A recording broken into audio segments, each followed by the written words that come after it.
Capítulo 30. Primeiro ataque. A asa rosa clara esvoaçou perto do seu olho.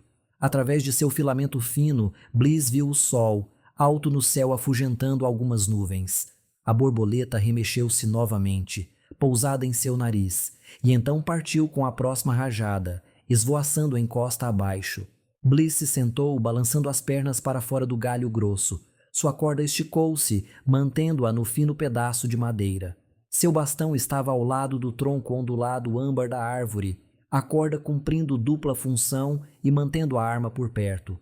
Sua bolsa pendurada sobre sua cabeça, amarrada no próximo galho acima. Seu cantil, reabastecido com o orvalho da manhã antes de Bliss ter escapado para seu cochilo, refrescou sua garganta, fazendo a manga descer facilmente. O peixe salgado a fez estalar os lábios, mas ela precisaria da energia. Hoje ela pegaria os demônios. Os monstros não eram rápidos. Faltava-lhes direção, caminhando lentamente da selva para seus biomas mais escassos e elevados.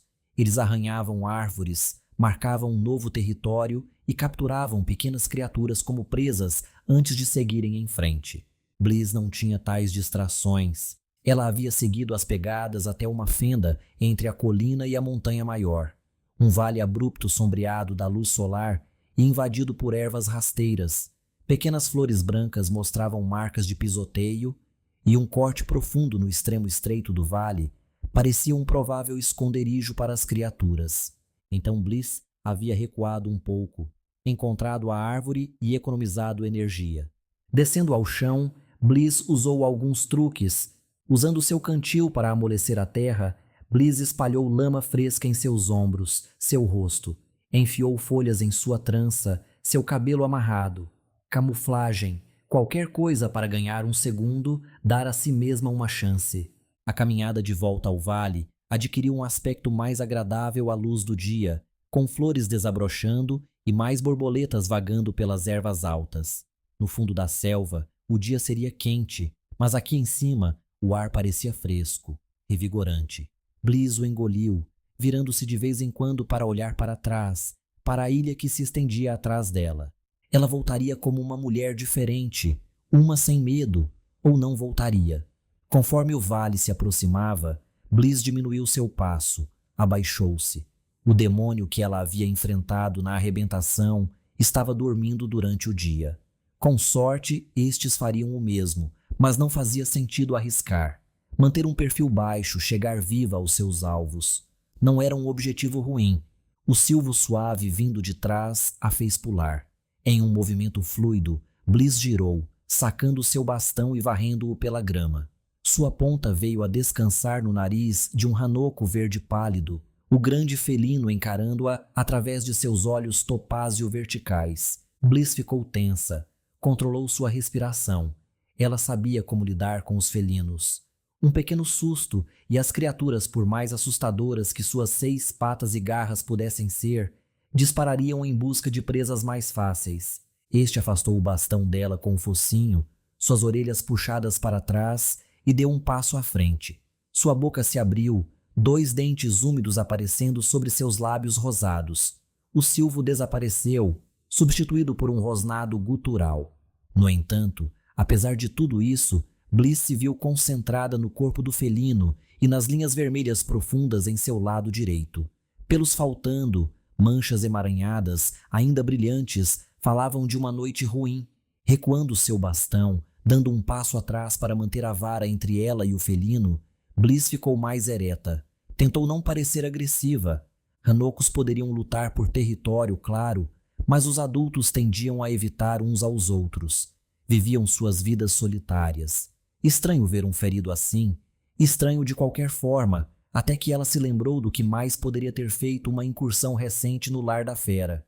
O ranoco avançou novamente, mais uma pata à frente. Ele poderia avançar agora, um salto fácil, e pousar sobre Bliss, derrubá-la ao chão e acabar com as coisas com seus dentes, mas hesitou, porque ela não era a coisa que preocupava o ranoco. Bliss deu um passo para o lado, apontou com o bastão em direção ao vale, à fenda do outro lado da crista da colina. O ranoco a observava, ainda rosnando. Bliss acenou com a cabeça para a criatura, depois deu um único e lento passo em direção à crista. O Hanoko não avançou novamente. Suas garras trabalhavam para dentro e para fora das patas. A respiração da criatura saía pesada, um cheiro forte contrastando com o ar limpo.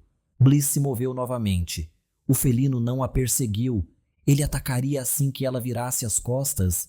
Difícil dizer, mas o Hanoko não parecia faminto. Ferido sim, mas os músculos cobriam aqueles ossos. Movia-se com graça e força. Bliss teve que esperar que ele tivesse vindo com vingança em mente, ou pelo menos para defender seu próprio território. Caso contrário, ela poderia ter que lutar contra 3 coisas hoje. E isso poderia estar arriscando demais. Ela apontou para si mesma, depois para a fenda. Esperou que o felino entendesse. Aquelas fendas de topázio apenas a observavam, mas o rosnado morreu, sem silvo, sem tensão para um salto. Uma borboleta esvoaçou entre eles e por um segundo, Bliss pensou que ela poderia pousar na orelha do felino, uma imagem perfeita. Mas o vento levou a pequena criatura embora. Com mais um aceno, Bliss deu mais um passo lateral, mantendo seu bastão à mão. O felino permaneceu imóvel e ela continuou, um pé após o outro, até que cruzou o lábio da colina e começou a descer pelo outro lado, em direção às ervas cobertas de flores. Flores se espalhavam com seus passos e Bliss voltou à sua caminhada agachada, embora desta vez os olhares para trás não fossem para admirar sua jornada, mas para confirmar que o Hanoko não estava prestes a atacar. O felino, no entanto, não a perseguiu pela colina. Talvez o Hanoko estivesse manipulando-a, esperando que ela o livrasse dos demônios intrusos. Um estratagema inteligente. Bliss sorriu. Ela ficaria feliz em devolver o território ao felino. No lado oposto do vale, a fenda estava sombreada, coberta por uma laje de rocha vermelho acinzentada, uma que havia sido açoitada por raios e chuva por mais anos do que Bliss poderia saber. Suas reentrâncias corriam profundas, desaparecendo no corte para a sombra, como se alguém tivesse tirado uma cunha da base do penhasco. E ali dormindo, o peito maciço subindo e descendo com uma calma constante, jazia um demônio. Bliss congelou. Olhou mais de perto, apertou os olhos, esperou e entrou em pânico. Apenas um demônio estava deitado na fenda. O outro, se é que já estivera ali, não estava mais. Bliss girou, tendo o cuidado de manter seus passos silenciosos, e olhou através do pequeno vale. Nenhum demônio à vista, nada se aproximando para uma emboscada. Ela respirou lentamente, disse ao seu coração para desacelerar. Os monstros não eram exatamente amigáveis. Talvez eles tivessem se separado. Talvez o outro simplesmente tivesse seguido em frente, deixado seu parceiro para trás. Ela encontraria as pegadas depois de lidar com este. Um sorriso encontrou seu caminho de volta. Talvez, apenas talvez, ela tivesse um pouco de sorte afinal. Pisando nas ervas, emaranhadas, fibrosas, macias, Bliss fez pouco barulho em sua aproximação. Ela tinha seu bastão em ambas as mãos, segurando-o perto da cintura, onde poderia fazer um golpe seco. A barriga macia do demônio estava logo ali, e um bom golpe poderia incapacitar o monstro, jogá-lo em confusão, para que Bliss pudesse acabar com a coisa com uma pancada na cabeça. Sua visão pareceu embaçar enquanto ela se arrastava até a fenda. Os sons desapareceram, exceto a pulsação em seus ouvidos de seu batimento cardíaco. Sua boca secou. Bliss prendeu a respiração. As garras do demônio pareciam afiadas. Embora algumas tivessem se quebrado, suas unhas cortadas no arranhar. Sua juba cor de borgonha se enrolava ao redor da cabeça do demônio, a única grande presa espetando através dela. Como os outros, cortes longos e sangrentos entrelaçavam sua pele, um presente da Aegis. O demônio estava prestes a receber um presente de Vis. Bliss tensionou as pernas, apertou o bastão. A barriga, branca e aguardando, estava bem ali. Ela podia ouvir de Shiva: ataque sua vingança. Bliss plantou o pé esquerdo e impulsionou o bastão para frente com ambas as mãos. A ponta cega, bambu endurecido, que estivera com Bliss desde que ela aprendeu a andar, penetrou no demônio e continuou, empurrando a pele para trás e expelindo o ar, esmagando ossos. Bliss não parou, inclinando-se para frente em uma corrida, mesmo quando o demônio despertou, suas garras se agitando. Mas o peso do monstro era imenso.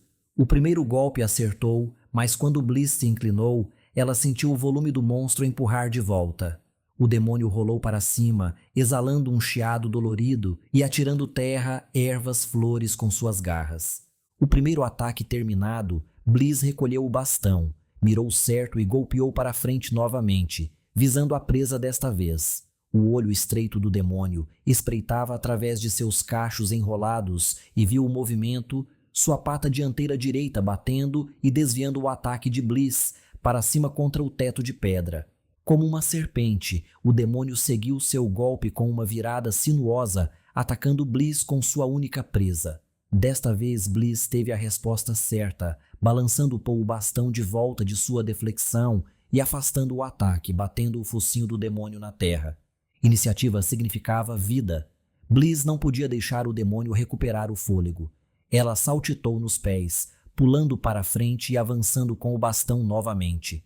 Em vez de recuar, o demônio a enfrentou de frente, fazendo um arremesso ofegante e chiado. Bliss atingiu o ombro do demônio, o golpe quebrando algo, mas o choque arrancou o bastão de suas mãos. Bliss mal registrou sua perda quando o próprio demônio bateu nela, derrubando a jovem mulher pelo vale. Bliss atingiu o chão primeiro, sentiu as garras do demônio rasgando sua trança, escorregando na lama e deixando arranhões para trás. Os ataques do monstro erraram o alvo, deslizando sobre as folhas, a sujeira e o demônio, desleixado em sua tentativa, rolou para longe de Bliss e desceu a encosta.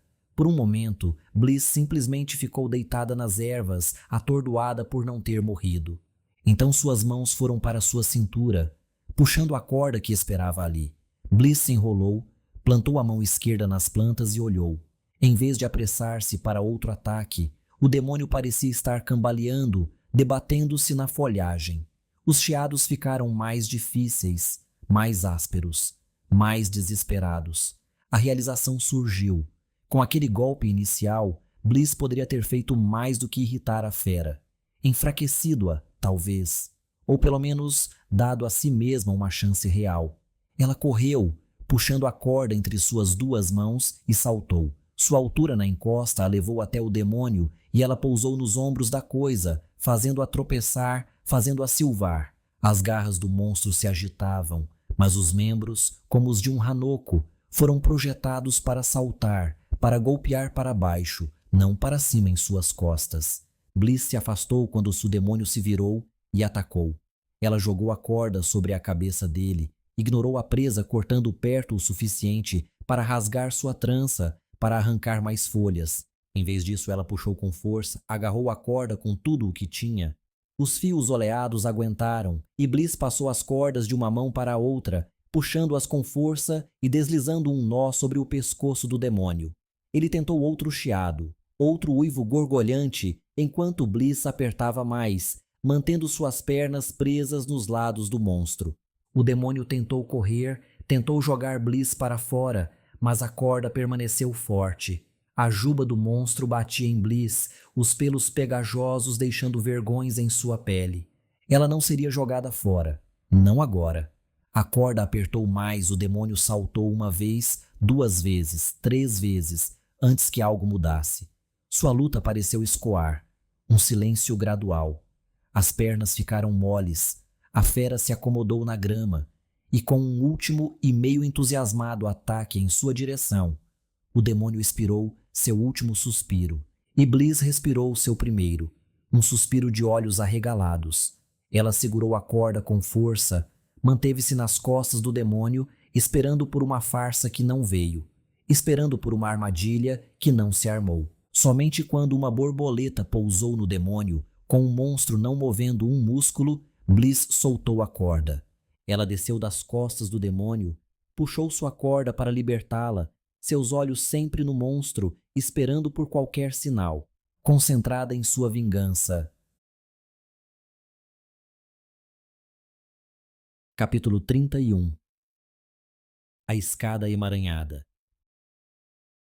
O Brutamontes se posicionou como se achasse que o Axe viria para um confronto direto, como se fossem se encontrar palma com palma, testa contra testa, e determinar a superioridade por pura força bruta.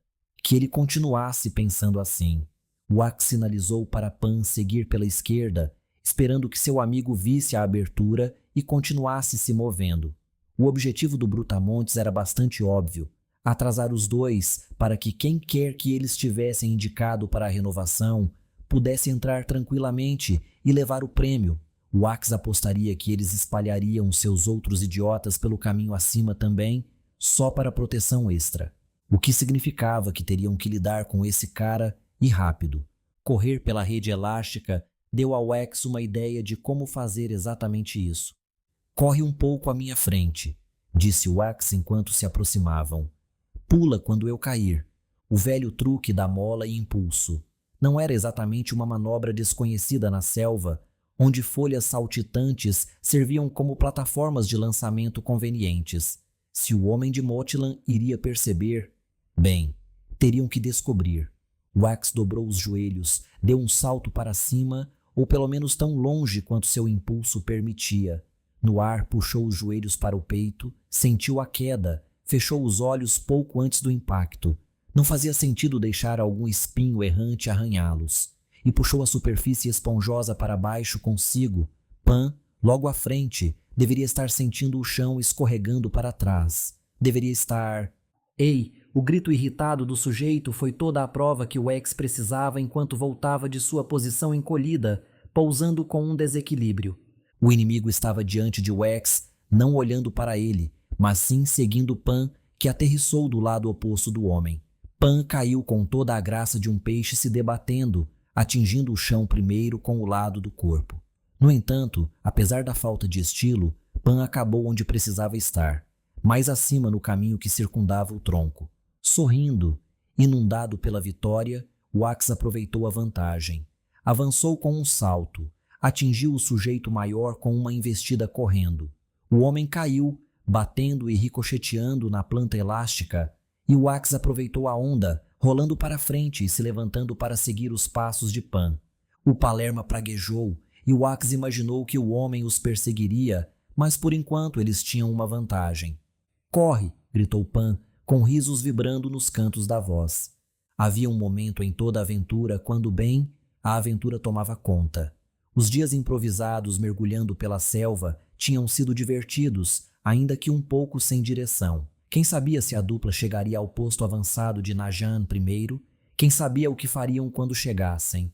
Mas aqui havia conflito, objetivo e ameaça em medidas iguais, e nada que Pan e Wax não pudessem lidar. Para cima, o material elástico deu lugar a vinhas nodosas, crescimentos novos e antigos sobrepondo-se. As plantas ressecadas teriam se desintegrado sem o apoio de seus irmãos mais novos, um treliçado crepitante que formava uma escalada direta. Os insetos brilhantes continuavam iluminando o caminho, seus corpos mágicos pousando, na maioria das vezes, nas mãos e cabeça de Wax enquanto ele avançava. Alguns minutos escalando vinhas os levaram a um novo nível, alcançado quando Wax chegou ao lado de Pan, subindo para uma plataforma rígida de madeira. Não era madeira, uma cor canela pertencendo à cabeça de um cogumelo gigante. O fungo estava preso ao tronco interno da sana, suas 5 esferas em forma de bolas de pó, estendendo-se para fora, para baixo e para cima. Delicados filamentos de baunilha pendiam em tufos das bordas, os que estavam acima de Pan e Wax quase tocando seus crânios. Ao longo das bordas rendilhadas, pequenos pontos turquesa piscavam em sincronia com os insetos brilhantes, alguma dança natural que Wax não entendia, mas apreciava do mesmo jeito. "Vejo que Mertz não fez nada, como sempre", disse uma nova voz, serrilhada e feminina em partes iguais. "Mantemos ele por perto pela força, e ele nem consegue fazer isso." Wax e Pan seguiram a superfície inclinada do cogumelo até o tronco, onde o próprio fungo tinha cortes cicatrizados que levavam adiante. Bloqueando o caminho estava a mulher, mais alta que Pan e Wax, com nada além de tédio em seu rosto tenso. Sua roupa, porém, não combinava com sua expressão. Fluida e azul clara, como se um redemoinho tivesse sido esculpido em seu corpo, a túnica se movia junto com ela, enquanto a mulher caía em uma posição agachada para frente, ambas as mãos em uma linha diagonal à sua frente. O que ela está fazendo? Perguntou Pan. Não tenho ideia, mas o caminho é passando por ela. Deixa eu liderar dessa vez, tá? Tenho um plano. Pan tomando a iniciativa. Wax podia lidar com isso. Seu amigo partiu em uma caminhada lenta em direção à mulher, que observava mantendo sua posição.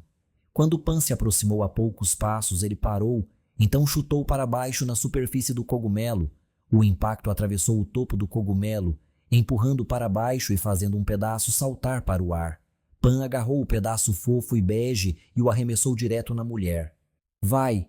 Pan gritou enquanto o grande bloco de cogumelo voava. Wax começou a avançar enquanto a mulher desviava do cogumelo, o bloco não chegando a impedir o ataque de Pan, mas quebrando-se em pedaços menores, cada um caindo sobre ela como uma espécie de spray macio e gosmento. Pan quase conseguiu passar pela direita dela antes que a mulher retomasse o controle. Sua perna direita disparou, pegou o tornozelo direito de Pan e o fez cair sobre o topo do cogumelo. Wax, seguindo a liderança do amigo, chutou outro pedaço de cogumelo e, no meio da passada, o lançou nas costas da mulher. O cogumelo não era exatamente pesado, mas também não era ar.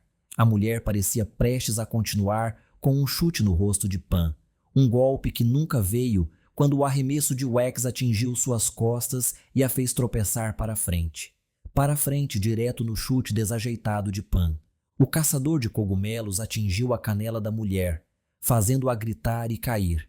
Avançando, Pan se arrastou para fora de debaixo dela, chutando mais pedaços de cogumelo enquanto se dirigia para a seca escada ranhurada. Wax pegou outro pedaço de cogumelo, começou a correr e quando a mulher já estava virada para cima, olhando furiosamente para Pan, ele a atingiu novamente, enterrando aquele rosto não mais entediado sob mais restos do cogumelo. Outro grito se juntou aos xingamentos abafados da mulher. Mertz, chegando ao topo da escada de plantas e tarde demais para mudar o campo de batalha.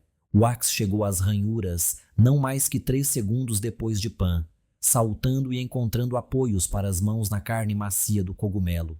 Subir a escada liberava um aroma estranho, um pouco como alguns jantares sem sabor que seus pais preparavam.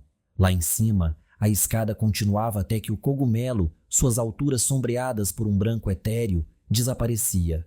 Um buraco estreito aparecia cortado onde a escada continuava. Como foi incrível aquilo! Pan gritou enquanto subiam. Ninguém suspeita da bomba de cogumelo? Bomba de cogumelo? Você tem um nome para isso? Claro que sim! Você tem que estar disposto a sacrificar um cogumelo para se salvar. Tem? A risada selvagem de Pan foi a única resposta. Enquanto subiam, Wax deu uma olhada para baixo. Viu a mulher e Mertz em lenta perseguição. Suas vozes ecoavam, aparentemente discutindo um com o outro. Dissidência entre as fileiras. Bom, o que você acha que é essa coisa? Pan perguntou quando se aproximaram do material etéreo. Pensei que fosse uma teia de aranha, disse Wax. Agora não tenho tanta certeza. A dúvida vinha de formas grossas, branco-prateadas na teia etérea, aparentemente embrulhadas nos fios. Do tamanho dos dedos de Wax, as formas não pareciam ameaçadoras, mas muitas se moviam enquanto os dois se aproximavam, contorcendo-se em suas pequenas prisões. Isso está me assustando, disse Pan. Então continue subindo e vamos deixá-los para trás. Você sabe que teremos que descer, certo? Todas essas pessoas estarão esperando. Elas não podem te tocar depois que conseguirmos a estrela, e se elas a pegarem, por que se importariam conosco? Vingança? Bom ponto. Sem os Nadian aqui para arbitrar, essas pessoas poderiam simplesmente decidir que espancar Wax e Pan por diversão valia a pena. Então teremos que ser mais espertos, Pan. Não deve ser muito difícil. Essa afirmação enfrentou seu próximo teste quando a escada terminou, puxando a dupla para uma floresta de teia. O topo do cogumelo parecia estar se dissolvendo ao redor deles, com a teia crescendo a partir das extremidades desintegradas do cogumelo, quase como um mofo, mas com um propósito secundário. A teia se estendia acima e ao redor deles, com fios chegando tão perto que estender a mão em quase qualquer direção significava tocar a coisa pegajosa. Wax passou o dedo ao longo de um fio perto de sua cabeça e as linhas finas se prenderam a ele, grudando em sua pele. Frio ao toque, leve, quase invisível sem os insetos brilhantes, Wax piscou. Os insetos brilhantes, eles não estavam aqui em cima. Os fios eram grossos demais para eles. Não tão grossos, porém, para a luz. O prateado azulado subia por baixo deles, refletindo na teia em um espetáculo cintilante, unido a um brilho mais dourado vindo de cima. Luz do sol, disse Pan, concordando com o olhar de Wax. Estamos chegando perto do topo. Sim, mas como vamos subir mais? Ali. Pan apontou para um ponto não muito longe da curva. Os fios da teia engrossavam, aquelas formas contorcendo-se em um aglomerado pendurado que levava para cima. Parece que vamos subir por uma escada viva. Andar sobre a teia era um pouco como andar sobre grama molhada, com pedaços grudando neles a cada passo. Os fios tremiam enquanto Pan e Wax caminhavam sobre eles, mas sua força combinada servia bem o suficiente como um chão. Quanto à escada viva, ela os chamava com propósito contorcido, espiralando-se para cima em uma cavidade perfeita demais na teia. Cada degrau tremia, os casulos empilhados tão densamente a ponto de serem quase sólidos. Eles absorviam a luz, brilhando com uma radiância fosca. Tenho que dizer, murmurou Wax enquanto ele e Pan avaliavam o primeiro degrau. Tem umas coisas estranhas aqui dentro. Verdade. Quero levar um pouco de volta, ver se conseguimos cultivar mais, comercializar. Primeiro a estrela, depois a pilhagem, Pan. Certo, certo. Mertz e a mulher escalavam a escada de cogumelo quando Wax subiu o primeiro degrau, retomando a liderança. O aparecimento deles deu um impulso extra aos passos de Wax e Pan, os casulos elásticos servindo como apoio para os pés de forma não natural. Cada vez que o pé descalço de Wax atingia a próxima superfície, ele podia sentir um movimento sob ele, os casulos fazendo cócegas em seus dedos. Não exatamente uma sensação que ele amava. Wax, perguntou Pan após subirem 5 degraus. Acho que eles estão eclodindo. Wax girou, olhando para o degrau abaixo do seu, onde Pan olhava para seus próprios pés. Os pequenos casulos brancos intensificaram sua agitação, vibrando agora com intensidade. Rachaduras apareceram em suas superfícies prateadas, linhas pretas se espalhando como uma casca de ovo quebrando. Wax viu o desastre se desenrolando em seu próprio degrau também. Continue se movendo, Wax gritou, virando-se sobre o calcanhar e avançando escada acima. Pan seguiu, os casulos estourando atrás deles. Um zumbido, um ruído de estalos subiu, amplificado pela teia, cujos fios agiam como um instrumento e ressoavam com o concerto vivo. Os degraus não se contorciam mais sob os pés de Wax. Começavam a picar, dores penetrantes enquanto os insetos emergentes iam para sua primeira refeição. Wax avistou alguns nos degraus à frente, pequenas coisas parecidas com lagartas com mandíbulas pontiagudas em suas cabeças. Eles se ergueram e atacaram quando Wax e Pan passaram, apunhalando seus pés, suas canelas, qualquer coisa que os pequenos monstros pudessem agarrar. Isso é um saco, gritou Pan. Só mais alguns degraus. Lá em cima, a escada de teia terminava com o que parecia ser um teto plano e marrom em decomposição. O último degrau chegava ao alcance desse teto, um alcance que Wax fez quando seus pés atingiram o último patamar. Com um empurrão, o marrom cedeu, filtrando um clarão dourado cru. Wax encontrou um apoio para a mão, duro e crocante, e se puxou para cima, rolando sobre a nova superfície. Ele espantou as diabólicas lagartas com as mãos, espalhando-as pelas folhas, porque era isso que havia ali. Folhas, grandes e recortadas, com buracos alinhando suas bordas, essas aberturas levando a luz que filtrava para a teia abaixo. Acima deles, uma floresta espinhosa se erguia enquanto o próprio tronco diminuía até o pistilo da sana. A grande flor em pleno desabrochar ofuscava o sol aqui em cima, criando um céu rosa e roxo. Embaixo dele, enquanto Wax e Pan se levantavam, espantando os insetos, esperava um trio mal-humorado. Os últimos dos viajantes, e esses 3 estavam diante do espinho mais baixo. Diferentemente de Mertz e da mulher abaixo, não havia diversão nem tédio em seus rostos. Não queríamos que vocês chegassem tão longe, disse o homem no centro, um sujeito corpulento com uma cicatriz em forma de crescente ao longo de seu peito nu. Vocês não irão mais além. Capítulo 32. De machado e chama. Hesitação convida ao ataque, uma máxima rana entre muitas que os marinheiros haviam ensinado a Svard durante a viagem. A maioria era violenta, vulgar ou ambas, mas esta era a que Svard usou quando saltou em direção ao monstro, seus machados voando sobre sua cabeça em um duplo golpe. A criatura viscosa de alcatrão, com sua lâmina carbonizada aberta, ofereceu pouca defesa. Se acreditava que os machados de Svard não poderiam causar dano real ou alguma outra ilusão, Svard não sabia nem se importava. Tudo o que importava era a ligeira resistência enquanto seus machados penetravam. O borrifo verde voando e ardendo em suas bochechas. O impulso de Svard o levou até a criatura, uma decisão necessária para o golpe mortal, mas perigosa. Calor intenso surgiu onde quer que as roupas de Svard tocassem o monstro. Sua pele borbulhava ao roçar o negro fumegante, e até os olhos de Svard se rebelaram com o contato próximo, queimando-o e fazendo-o recuar cegamente. Mesmo assim, o demônio uivou, seu guincho ensurdecedor era um som horrível que provocou gemidos e gritos dos cativos na praça.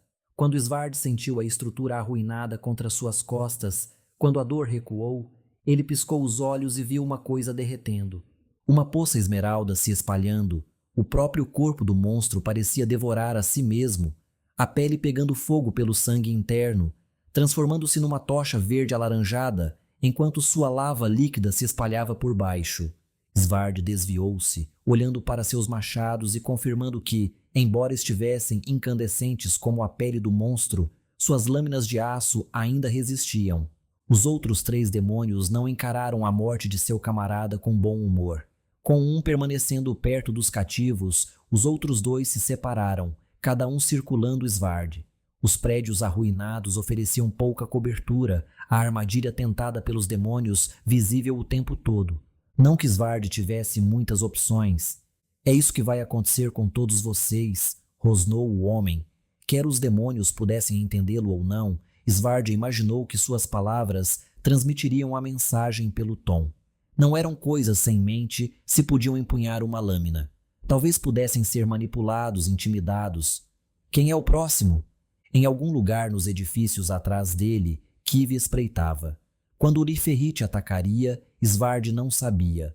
Estratégia neste ponto era melhor trocada por instinto, e Svard tinha uma opção de destaque.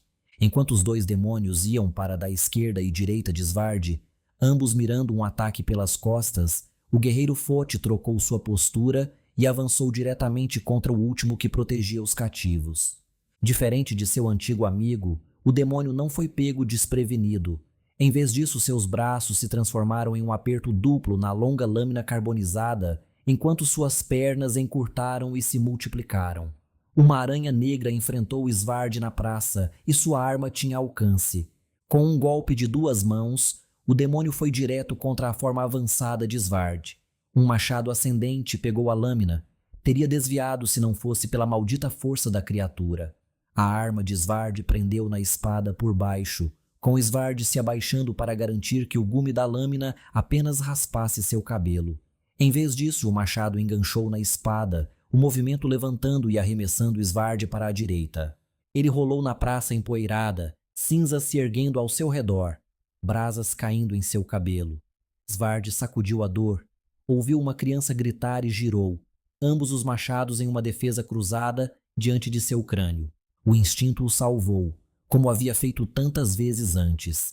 A lâmina fumegante do demônio colidiu com seus machados, forçando Svard para trás sobre um joelho. Seus braços queimavam, o peso pressionando-os era demais, muito constante. Suor e sangue brotavam na testa de Svard, ardendo em seus olhos, embora no borrão Svard pudesse distinguir aquelas pernas de aranha avançando, prontas para derrubá-lo por baixo. Você é uma coisa podre, Svard praguejou contra o monstro. Dificilmente um grito de guerra para as lendas, mas o calor roubava seu fôlego. Aquelas pernas erraram o alvo. Um borrão prateado atingiu o demônio pelo lado direito, colidindo naqueles suportes finos e quebrando seus ossos líquidos. Verde jorrou e Svard sentiu o peso desaparecer enquanto Kivi rolava, mordia e arranhava no centro viscoso do demônio. O monstro não sabia o que fazer, sua lâmina descendo contra si mesmo e errando o alvo enquanto Kivi se recusava a ficar parado. Com a abertura, Svard se recuperou e então enviou seus machados em um golpe 1-2 para arrancar os braços que empunhavam a lâmina e depois a cabeça que os guiava. Como seu irmão, a criatura se desintegrou, derretendo até não ser nada além de uma poça fervente. O povo de Went comemorou, seu encorajamento irregular, o melhor som que Svard ouvira o dia todo. E um que mudou, tão rápido quanto veio, para avisos. Os 2 demônios restantes vieram contra Svard e Kivi de lados opostos, seu lento cerco não compensando a tempo. Você fica com o feio, disse Svard, e Kivi bufou. Girando, Svard observou o que vinha em sua direção. Como a besta que acabara de despachar, este segurava sua lâmina com ambas as mãos. Diferente daquele, esta fera mantinha suas pernas em 2, trocando-as por mais braços, este segurando quaisquer escombros que pudesse encontrar. Tijolos, porretes, um amontoado de cinzas para cegar Svard. Sempre horríveis os demônios. Olhando para a esquerda, Svard disparou naquela direção, dirigindo-se a uma oficina de ferreiro relativamente intacta. Como qualquer forja, o prédio tinha uma boa fundação para resistir ao calor, seus ossos ainda de pé. O demônio seguiu, seus avisos estridentes sem dúvida pronunciando alguma condenação, certa ou outra. Não que Svard se importasse. O demônio receberia seu castigo, assim como os outros. Correndo para dentro de um batente quebrado, Svard examinou seu campo de batalha escolhido. Havia de fato uma forja, o forno de pedras empilhadas e a bigorna bem trabalhada logo à frente de Svard. À direita ficavam barris de resfriamento, carbonizados mas não queimados até o fim. Prateleiras ao longo do teto penduravam ferramentas, pinças, martelos e afins. Alguns desses pendiam em ângulos, suas vigas de suporte queimadas. À esquerda, sustentados por prateleiras, estavam os principais produtos do ferreiro: equipamentos agrícolas, foices, gadanhas e picaretas para mineração. Não exatamente as melhores ferramentas para terem uma luta com um demônio. Svard sentiu o monstro chegando, o calor aumentando e ele avançou direto, saltando sobre a bigorna e caindo do outro lado, suas costas contra o forno. A porta se quebrou quando o demônio balançou sua espada, cortando os suportes enfraquecidos. O teto de palha solto caiu com o golpe, pegando fogo ao tocar o demônio. Com sua nova coroa ardente, o demônio avançou para a ferraria, seus passos agora mais lentos, mais confiantes. O braço com o tijolo levantou-se, encontrou Svard e arremessou. Mesmo sabendo que estava vindo, pronto para esquivar, Svard não foi rápido o suficiente. Ele caiu para a direita, tentando usar a bigorna como cobertura, mas o tijolo ainda acertou de raspão o ombro esquerdo de Svard. A dor veio rápida, mas o couro grosso de Svard manteve a articulação intacta. Não assim o forno atrás dele. O tiro do tijolo atingiu as pedras empilhadas com força no canto inferior direito, cortando através dos blocos enfraquecidos. O forno inclinou-se na direção de Svard, as pedras começando a se soltar. Svard puxou-se para a direita, arrastando-se no chão coberto de palha. Ele levantou um machado para desviar uma estocada da lâmina do demônio, um golpe penetrante que, mesmo desferido com apenas um braço, teve força suficiente para transformar a corrida de Svard em um rolar. O guerreiro chocou-se contra arados recém-fabricados, derrubando a prateleira e criando uma confusão emaranhada. Ferramentas de metal se cravavam nas pernas e braços de Svard e ele sentiu algo perfurar seu lado através da armadura. O demônio deu outro grito agudo, carregando seu ser flamejante, o teto de palha, agora totalmente consumido sobre suas cabeças, para pairar sobre Svard. Antes que o guerreiro pudesse tentar outro movimento, o demônio jogou as cinzas sobre ele, cobrindo o rosto de Svard com brasas ardentes. Ele tentou recuar, tentou levantar-se, mas se viu preso. Mas ele podia erguer seus machados e o fez. A espada balançou, o demônio gritando enquanto ia para a cabeça de Svard. Svard desviou uma vez, duas e na terceira vez torceu-se para colocar a prateleira no caminho da espada, rolando sobre seu peito. A lâmina queimou através do arado da prateleira e atingiu as costas de Svard, derretendo seu couro e arrancando um grito que Svard nunca tinha ouvido de si mesmo antes. Sua visão ficou roxa, seus pulmões arquejavam por qualquer coisa no ar fervente. Mas ele estava livre. Svard chutou suas pernas enquanto os restos da prateleira caíam.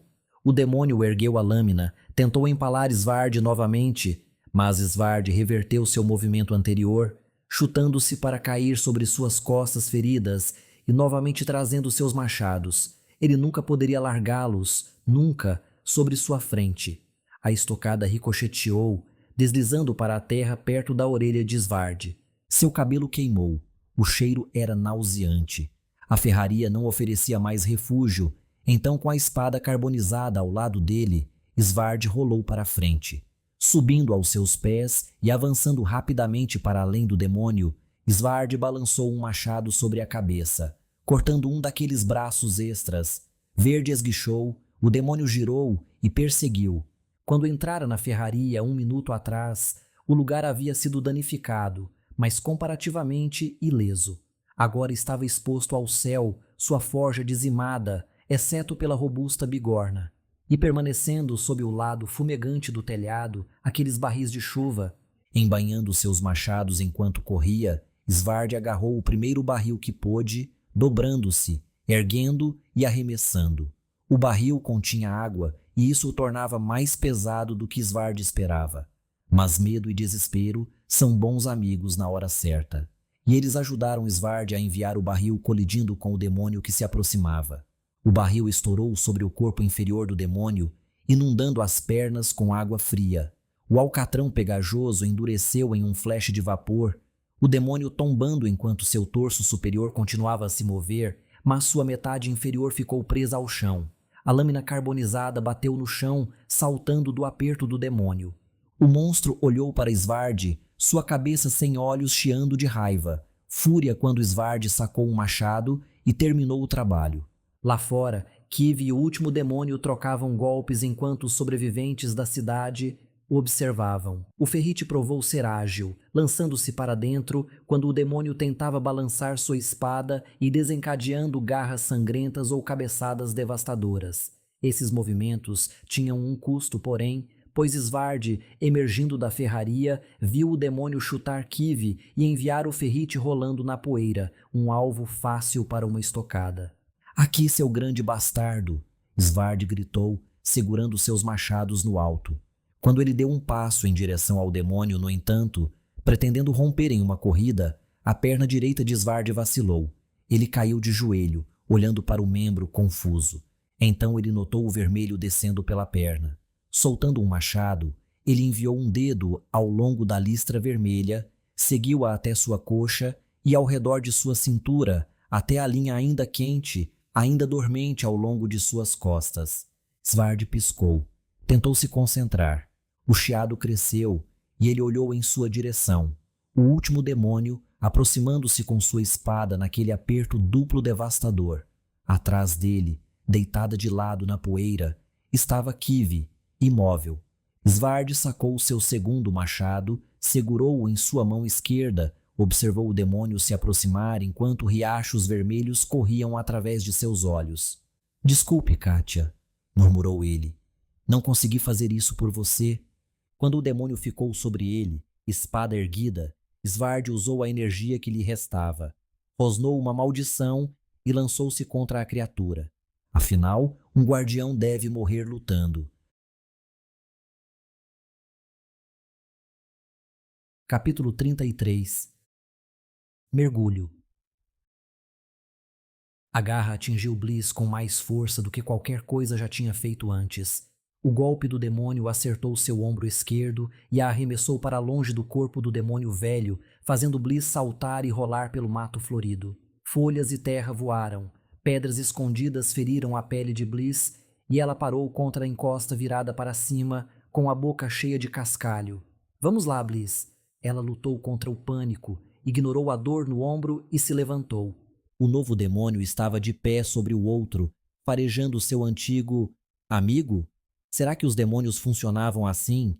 Será que aqueles amontoados juntos na caverna viviam como um rebanho, uma alcateia? Pare! Bliss sacudiu a cabeça e se levantou. Esses pensamentos eram distrações, e o que importava agora era sobreviver. Seu cajado e corda estavam perto do corpo do demônio velho, fora de alcance e inúteis. Ela não tinha facas, pedras ou outras ferramentas além das próprias mãos, e essas nem sequer incomodariam o monstro. Por falar nisso, o demônio terminou de farejar. Seu focinho se ergueu para o céu e a besta emitiu um lamento ofegante, uma tosse aguda e ondulada.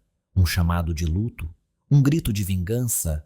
Bliss teve que optar pela segunda opção, porque quando a cabeça do demônio baixou, ele se virou para ela, um olhar maligno emergindo daqueles olhos dourados. Sem arma e com poucas opções ao seu redor, Bliss tomou a única alternativa que tinha e correu.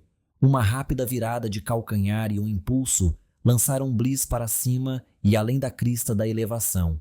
A descida da encosta se transformou em uma corrida trôpega enquanto Bliss corria em direção às árvores, à proteção duvidosa da selva.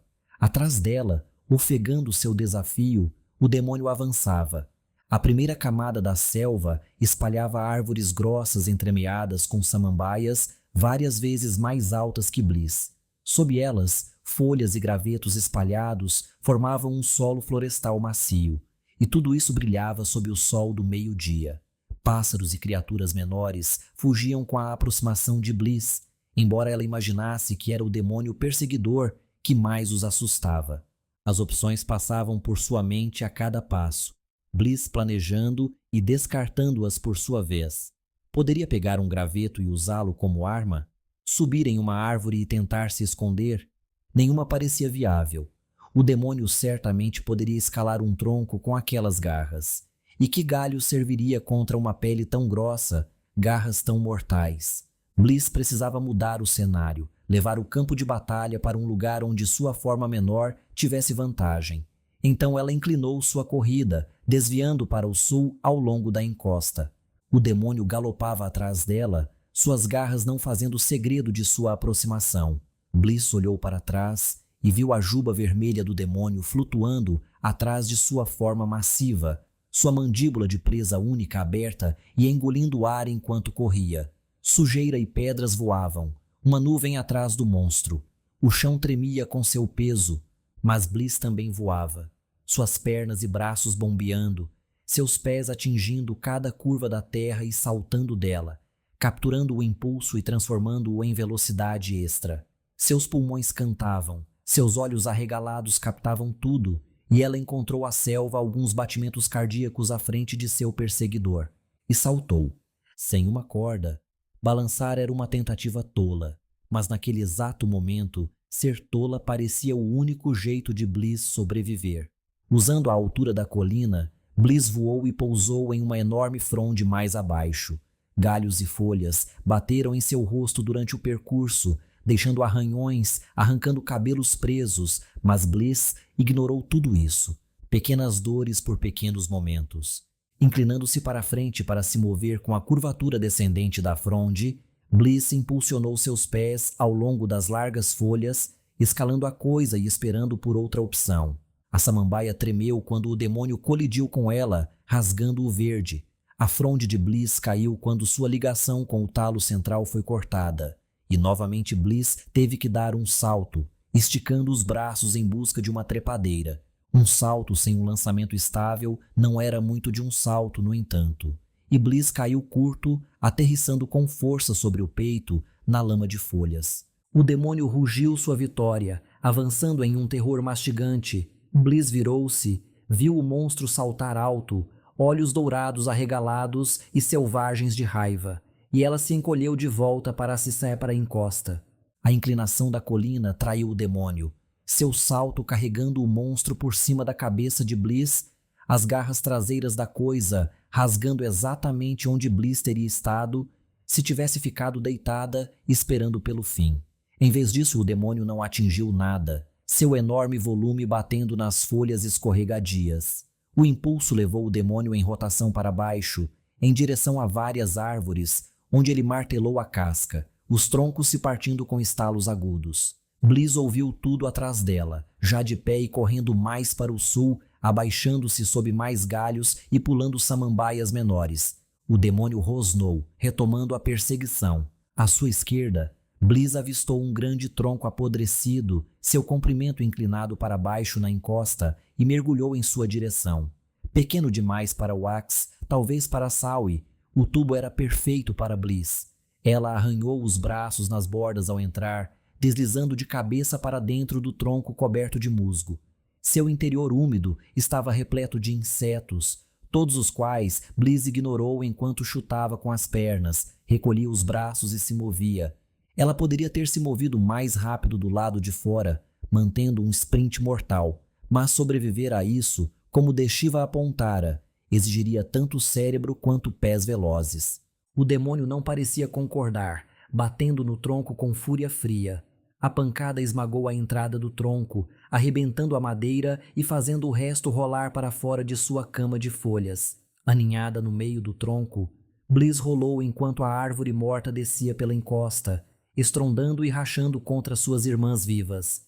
Bliss fechou os olhos, oferecendo uma rápida oração a Viz para que a ajudasse a superar essa terrível provação. Não que Viz fosse muito um deus de orações, ou você escolhia abraçar a vida que Viz criou ao seu redor, ou você, como Noctia, pavimentava por cima dela com pedra e malícia. Esse abraço atingiu Bliss com força após um breve e aterrorizante momento no ar. O tronco voou de um penhasco mais íngreme e menor, apenas para se despedaçar no ar, mergulhando Bliss em um bosque cheio de cogumelos. Madeira bateu nela, ao redor dela, lascas juntando-se à litania de ferimentos que ela havia acumulado nos últimos minutos de fuga. Mas ela sobreviveu. O tronco rolando comprou para Bliss alguns momentos, pelo menos a julgar pelo rugido ofegante do demônio vindo de algum lugar acima na colina. Bliss também usou esses momentos, forçando-se a se levantar e continuar a correr. Ela murmurou um pedido de desculpas a Pan enquanto pisoteava os valiosos cogumelos. Eles cresceriam novamente, ao contrário de Bliss. Mais profundamente na selva, ao longo do solo da floresta, ela correu, sempre confiando em sua bússola interna para levá-la ao sul. À medida que as árvores ficavam mais altas e as frondes maiores, seu mundo escurecia, sombras tomando conta enquanto ela corria, o demônio sempre em seu encalço. Bliss não ia conseguir. Uma parte dela pensou que chegaria ao grande pântano ao sul, onde seus inúmeros truques e armadilhas poderiam equilibrar as coisas contra o demônio. Em vez disso, a selva se estendia à frente, um miasma negro que se prolongava indefinidamente. Sem sua corda, sem seu cajado, ela não tinha opções para uma viagem mais rápida. E o demônio ainda a perseguia, ainda ganhava terreno, mesmo que Bliss tivesse tentado tudo o que conhecia para esquivar-se e desaparecer. Então ela parou aqui, em um bosque formado ao redor de um enorme toco de árvore. Acima, trepadeiras repletas de flores rosa e roxas pendiam.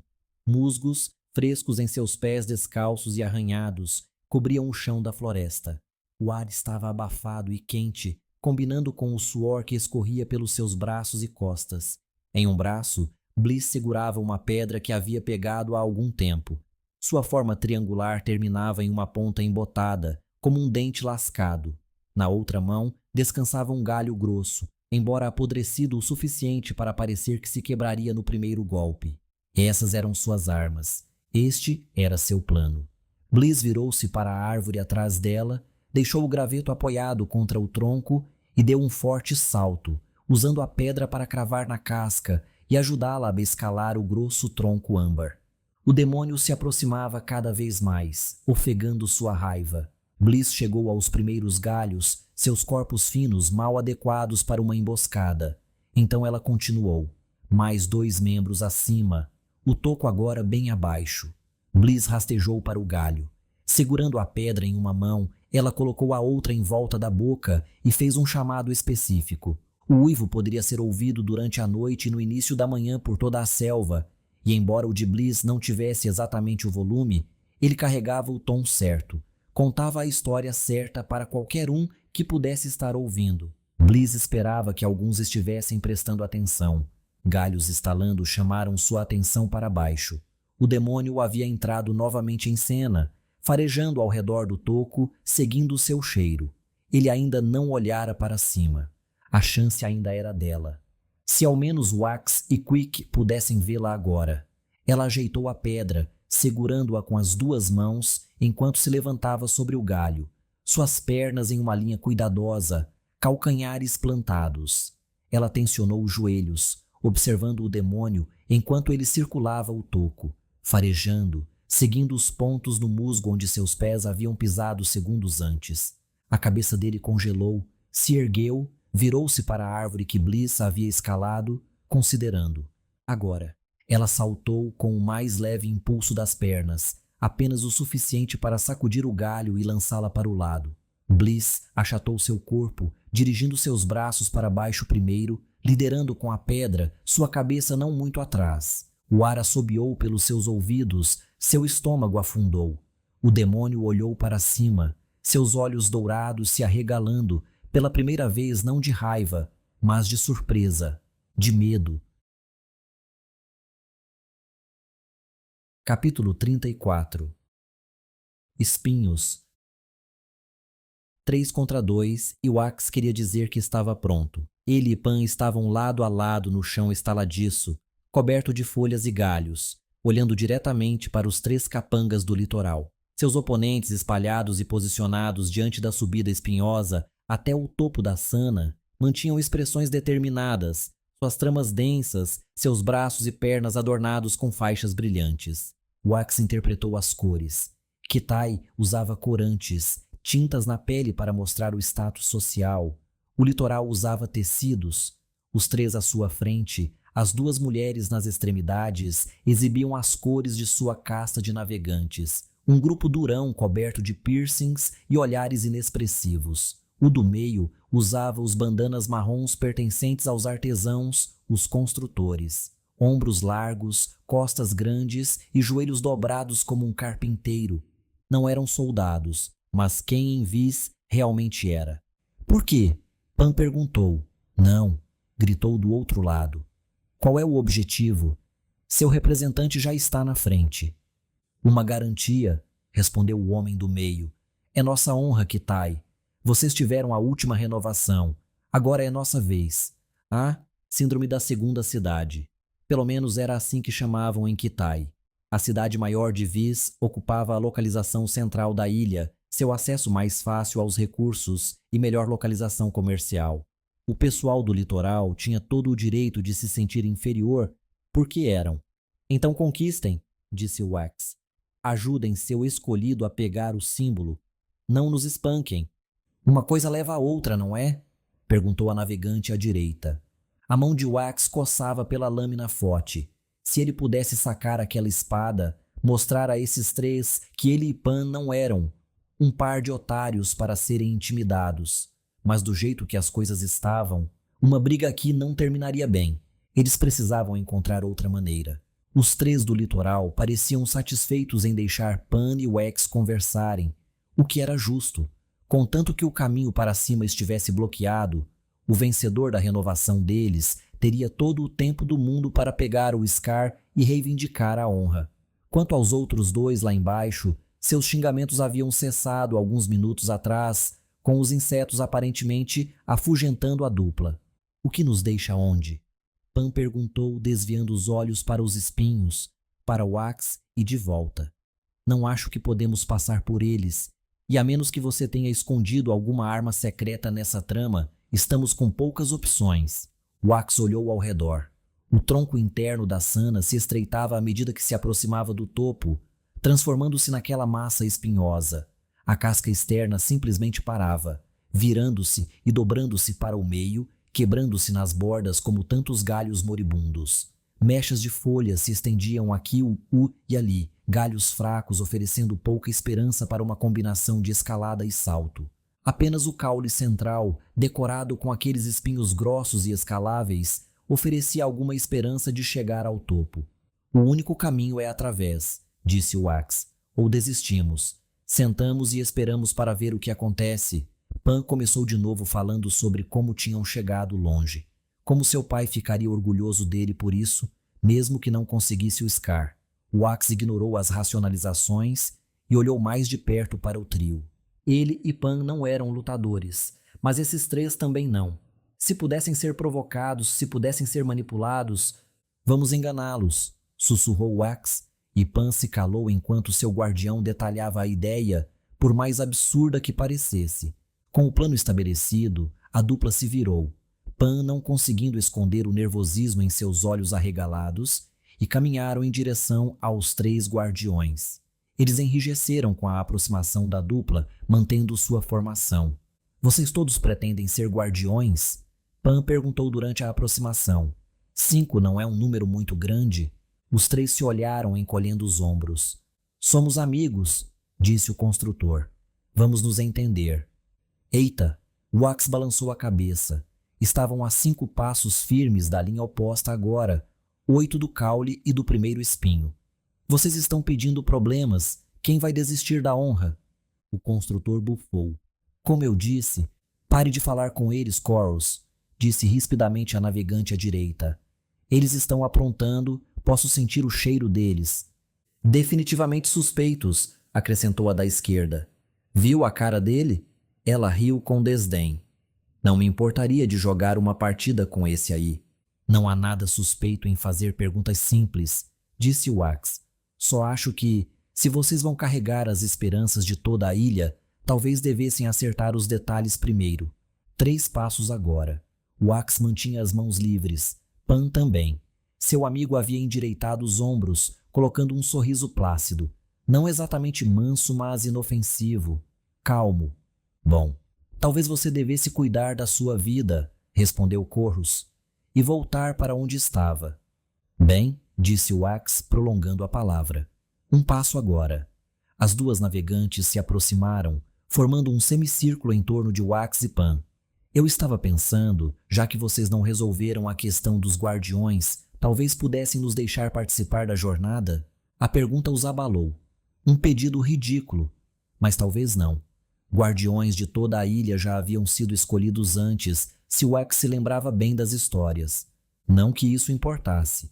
Assim que Wax viu os olhos de Corus se cruzarem em confusão, em consideração, enquanto o homem imaginava aquele cenário selvagem, Wax gritou. O grito alto, destinado a cortar o ar, rachou a manhã silenciosa, ecoando ao redor do tronco e fazendo o trio do litoral pular. Wax seguiu o grito fazendo o que todo guardião deveria fazer, lançando-se diretamente contra a barriga do inimigo. Pan, pela primeira vez, fez exatamente o que deveria, disparando à frente com entusiasmo suficiente para esquivar-se de uma tentativa tardia e chocada de agarrá-lo pela navegante da esquerda. Wax, atingindo Corus com uma investida de ombro, ricocheteou no homem maior e caiu no chão, de bunda primeiro. Corus grunhiu, virou-se para perseguir Pan e Wax chutou para fora, acertando o tornozelo esquerdo do homem e enviando-o ao chão. As navegantes começaram a perseguir o amigo de Wax, mas haviam perdido 2 passos no choque, passos que Pan aproveitou. O catador de cogumelos alcançou o caule e saltou, envolvendo os braços ao redor do espinho inferior e puxando-se para cima do pico liso e verde-púrpura. Wax sentiu algum orgulho ao ver como Pan rapidamente olhou para cima, encontrou o próximo espinho e saltou em sua direção. Você não faz movimentos tão rápidos a menos que saiba o que está fazendo. Corus também sabia o que estava fazendo, levantando Wax pela trama e segurando-o sobre o chão de folhas crocantes. Por que você foi fazer isso? O construtor rosnou. Agora seu amigo vai se machucar. Ele vai. Wax acenou em direção ao caule. As navegantes perseguiam, mas seus saltos não eram tão precisos, seus apertos hesitantes, seus pés instáveis nos espinhos. Uma vida inteira passada em barcos e recifes rochosos não preparava você para uma escalada na selva. Sim, observe. Corus jogou Wax ao chão, fazendo-o deslizar pela superfície rígida. A trama de Wax bloqueou o dano, exceto por um arranhão em suas pernas. Corus pisou forte até o caule, encontrou um espinho mais ou menos na altura do joelho e pisou nele. O espinho, tão comprido quanto os braços do homem, quebrou, e o construtor o pegou em suas mãos enormes e quebrou-o novamente, transformando a ponta em uma pequena ponta de flecha. Wax percebeu enquanto se levantava, que Corus poderia arremessar bem longe. Pan, 5 espinhos acima e vários à frente das navegantes, preparou-se para dar o próximo salto enquanto Corus se preparava, o espinho pronto para arremessar. O golpe nem precisaria acertar Pan, apenas chegar perto o suficiente para atrapalhar seu salto. Uma queda dessa altura seria, se não fatal, definitivamente o fim da breve tentativa de renovação de Pan. Não! Wax gritou, correndo em direção a Corus. As navegantes olharam para baixo. Pan não. Seu amigo dobrou as pernas, saltou e o construtor arremessou. O espinho voou, a mira precisa o suficiente. O míssil raspou nas pernas de Pan enquanto seus braços se enrolavam no próximo espinho e um respingo vermelho dançou para baixo. Seu amigo gritou. Aguente! Wax gritou de volta. Não se atreva a soltar. Corus girou quando Wax se aproximou, atacando com a mão esquerda. Não muito diferente de um galho ruim para se esquivar. Wax caiu sobre as pernas, deslizou no chão, então levantou-se quando o golpe de Corus passou sobre sua cabeça. Atacando com a mão direita, Wax deu um forte golpe na barriga do homem, exatamente onde Wax tinha batido com o ombro anteriormente. Corus gemeu, recuou um passo, e Wax aproveitou a oportunidade para saltar, impulsionando-se no caule para chegar ao próximo espinho. As navegantes se dividiram ao ver isso, uma continuando a escalar atrás de Pan enquanto a outra esperava, encarando Wax. Mais acima, Pan, com as pernas sangrando, conseguiu se posicionar no espinho. O coitado rasgou tiras de sua trama, tentando enfaixar os cortes gêmeos. Antes, toda essa situação parecia um jogo estranho. Uma corrida seguida por uma briga de bar e uma escalada excêntrica até o topo. As pessoas continuavam dizendo que havia riscos sérios, mas Wax não tinha visto nenhum, não até o espinho arremessado. Que a quase morte de Pan tivesse vindo não de algum demônio ou perigo terrível, mas de outro vis tentando ser ganancioso, provocou uma raiva crescente. Wax não diria que era alguém que se irritava facilmente, alguém que mantinha a cabeça fria, mas caramba, ele era o guardião de Pan, e agora Pan estava ferido. De jeito nenhum Wax deixaria Pan cair. Ele recuou perto da ponta do espinho, então correu para frente, saltou e se impulsionou no caule da sana para subir ao próximo. O salto e agarrão de Pan funcionava bem o suficiente, mas era lento, deixava você vulnerável a idiotas à espera como as navegantes. O impulso de Wax o colocou no mesmo nível do espinho, levando-o diretamente ao seu comprimento com um pouso ajoelhado, com os pés plantados, exatamente onde a navegante poderia chutá-lo. Seu pé descalço voou em direção à cabeça de Wax. Ele levantou uma mão para bloquear, uma defesa frágil que fez o golpe da navegante atravessar e atingir a têmpora de Wax. Ele cambaleou, esticando as pernas para que se enrolassem ao redor do corpo do espinho, mantendo-o no lugar. A navegante recuperou o equilíbrio após o chute, trocou os pés e veio com força pelo outro lado. Wax, com os ouvidos unindo do primeiro golpe, girou, pegou o pé com ambas as mãos, ainda levando um golpe no queixo no processo. Seus dentes bateram em seu lábio, um novo gosto de ferro enchendo sua boca. Mas ele se segurou e puxou. A navegante xingou, seu pé restante escorregando na superfície arredondada do espinho e deslizando para fora. Wax soltou e a navegante despencou, batendo forte no chão e gemendo. Corus, nem mesmo tentando escalar, foi verificar sua companheira de equipe. Que gentil, nenhum problema em matar Pan, mas quer ter certeza de que sua amiga não sacudiu muito o crânio.